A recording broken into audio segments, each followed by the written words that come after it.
já já. Mas agora vamos falando aqui com o meu amigo Tiago Lessa, especialista no direito imobiliário. Vem para a telinha da Band, Tiago, tudo bem? Oi, Gustavo, tudo bem? Queria agradecer mais essa oportunidade da gente esclarecer a dúvida dos ouvintes. A tela é sua aqui para esclarecer tudo. Live sensacional que fizemos aí sob o comando da doutora Suzana Cardoso na quinta-feira. Parabéns. Ah, ficou bem legal, ficou bem legal. Muito legal. Inclusive, muita gente até entrou em contato por causa da live, né? A gente conseguiu esclarecer bastante dúvidas. Que ótimo. Não só, bem legal, todas são. Essa foi extraordinariamente legal. Aliás, Canal do Direito, agora, nessa nova temporada, a série Em Debate, está muito maneiro. Né?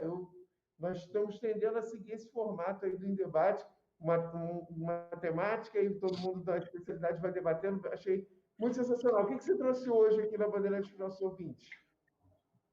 Oi, Gustavo, eu vou falar o seguinte sobre a multipropriedade imobiliária, ou a gente chama também de time sharing, né? É o compartilhamento de tempo. É um instituto que a gente tem novo no direito imobiliário desde 2018 e que a gente tem uma demanda muito crescente no Brasil. Já é muito antigo, já era utilizado há muitos anos na França, em outros países europeus, e aqui no Brasil é uma inovação legislativa desde 2018. O que é essa multipropriedade ou time sharing? Né? A multipropriedade é um condomínio. Né? Geralmente no condomínio você tem várias pessoas como proprietárias de um determinado bem, de um determinado imóvel, mas você é proprietária de um espaço. Né? A gente está acostumado no Brasil a comprar o espaço. Né? Na multipropriedade, a inovação é justamente essa: você não compra o espaço, você compra a fração de tempo. Então você vai ser proprietária de um imóvel por um determinado tempo. A lei fixa que o prazo mínimo de tempo é de 7 dias, de uma semana. Pode ser corrido, intercalado, não tanto faz, mas o prazo mínimo é de 7 dias. Na multipropriedade, ela é bem legal pelo seguinte: ela é uma propriedade periódica, que a gente diz, né? É chamada como se fosse uma propriedade periódica, e uma das principais vantagens dela é o preço. Às vezes você tem o sonho de comprar um imóvel, você mora aqui no Rio, quer comprar um imóvel no Nordeste, né? Uma casa de frente para a praia, uma mansão, e é muito caro, não dá para você comprar, fica pesado, né, no orçamento. E às vezes você também não vai usar, você não vai ter tempo de estar lá 100% do tempo. Às vezes tem gente que tem imóvel em Cabo Frio, Búzios, mora no Rio e fica 2, 3 anos sem ir ao imóvel. Com a multipropriedade, você consegue acabar com isso. Esse imóvel está sempre sendo utilizado e tendo uma destinação. Tem essa grande vantagem. E fica muito mais barato, porque você só vai ser dono daquele imóvel, você é dono do imóvel, mas você vai utilizar aquele imóvel por uma fração de tempo.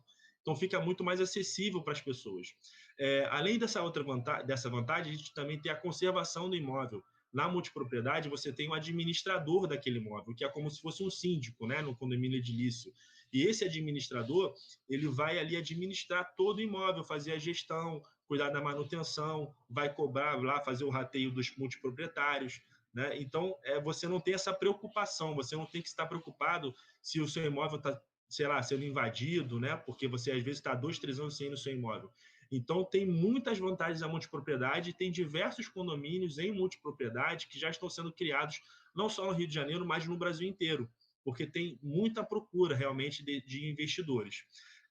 Desde quando que a gente tem essa multipropriedade no Brasil? A multipropriedade ela já existia há muito tempo, né, mas de forma informal, mas foi regulamentada, como eu falei, pela Lei 13.777 em 2018, portanto tem 2 anos, é uma coisa recente. Essa lei alterou tanto o Código Civil quanto a Lei de Registros Públicos.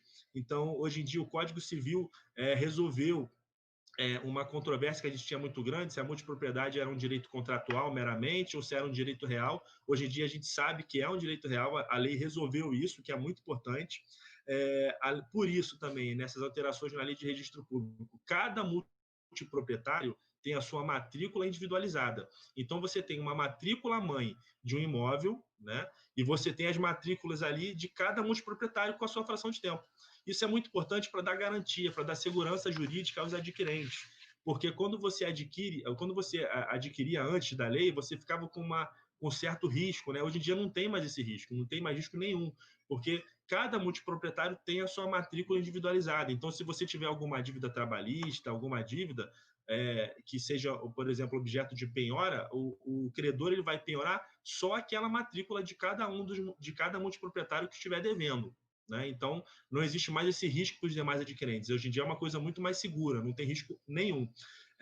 Cada um tem, como eu falei, tem a sua cota autônoma, então você tem essa vantagem. Uma outra questão também que as pessoas às vezes não entendem é o seguinte: eu posso alugar meu condomínio em multipropriedade, né? A minha propriedade que eu tenho? Sim, se você comprar, por exemplo, uma semana de um imóvel no Nordeste, você está vendo que não vai ter como você fazer a viagem e aproveitar aquela semana, você pode alugar, você é o proprietário daquele imóvel durante aquele período de tempo ali, né? Não sendo muito técnico, mas para as pessoas entenderem um pouco melhor. Você é como o proprietário daquele imóvel, você tem todos os poderes igualmente, né? E, inclusive, você pode alugar aquele imóvel. A lei, de forma sábia, com relação ao administrador, ela criou alguns requisitos para esse administrador. Essa pessoa ela vai ter muito trabalho na multipropriedade. Inclusive, ela pode multar os multiproprietários que não cumprirem as regras, né? A multipropriedade, assim como um condomínio edilício, ela tem convenção, tem regulamento interno, você tem regras a seguir. E o administrador ele precisa ser muito enérgico, muitas vezes, para poder fazer com que, né, ninguém seja prejudicado na multipropriedade, nenhum dos proprietários sejam prejudicados. Então, a lei estabeleceu que esse administrador ele tem que ter uma especialização para atuar nessa área. E isso foi muito importante, a lei foi muito sábia nesse momento. Como toda lei, ela tem os seus problemas, né?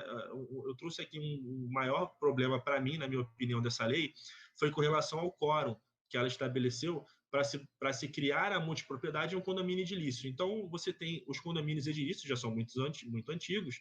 Você tem, por exemplo, um apartamento 1001 de um condomínio, né, de um prédio. Será que você pode estabelecer uma multipropriedade nesse apartamento lá, criar vários multiproprietários ali, cada um com a sua fração de tempo para utilizar? Sim, você pode, a lei fixa que sim. Né? Dentro de um condomínio edilício, você pode ter um condomínio em multipropriedade, não tem problema. Só que você tem que ter uma alteração na convenção desse condomínio. E essa alteração, o quórum que a lei exige, que o Código Civil estipulou, é de maioria absoluta. Portanto, 50% mais um. Você precisaria desse quórum. Existiu uma controvérsia aí, porque o próprio Código Civil ele já estabelecia que para alterar a convenção de condomínio, o quórum seria de 2/3, via de regra. Né? Mas como a gente entende que essa lei, né, é uma lei mais recente e tudo mais, a gente entende que é um quórum específico, esse quórum de maioria absoluta. E existia também uma controvérsia quanto ao quórum, se o quórum também seria até de 100%. Todo mundo tinha que concordar para poder estabelecer a multipropriedade. Isso também está superado, eu entendo que está superado, não existe também esse quórum, porque esse quórum é só quando você tem uma alteração na destinação do condomínio, né? E a multipropriedade ela não altera a destinação. A gente teve essa celeuma aí, mas hoje em dia eu acho que já está bem superado. Então, se alguém tiver um condomínio edilício, quiser estabelecer a multipropriedade, é só você realmente fazer da forma correta, né, com a convenção condominial sendo alterada e com esse quórum da maioria absoluta. Show de bola, doutor. Muito obrigado pela tua participação. Tem rede social, tem site aí para a gente poder, para o pessoal queira saber mais sobre o assunto? Tem sim, tem sim. A gente recomenda que as pessoas ingressem no nosso site, né? O Lessa com 2 S, lessaadv.com.br. No nosso site a gente tem inúmeros artigos publicados, vídeos explicando também todos esses institutos jurídicos que a gente tem no direito imobiliário, também no direito sucessório, também no direito de família, que são as áreas em que a gente atua.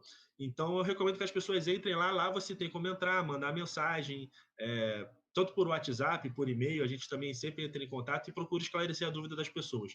Tem o meu Instagram também, que é o Thiago Lessa, com 2 S, _ADV, né? Tem o Instagram do escritório também, que é o Lessa Advogados. E também o que a gente recomenda realmente é que você entre no site, porque no site fica um pouco mais fácil. A gente sempre responde, entra em contato, você manda mensagem pelo WhatsApp, tem diversas opções para todo mundo. Valeu.